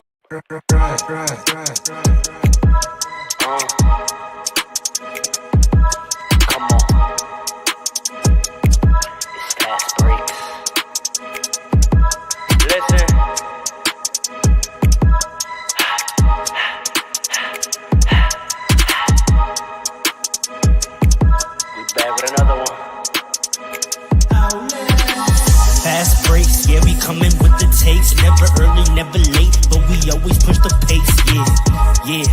And we really study tape, y'all just view the highlights, man, we really watching games, yeah. You just watch from the stands, we run 3-man weeks, Paul, Dre, and Allen, yeah. Way more than a fan, we got love for the game, we don't have to pretend. Got it out the mud like you get it off the glass. I'm the run the fast break, throw me the outlet. Yeah, we got it out the mud like you get it off the glass. Time to run the fast break, throw me the outlet.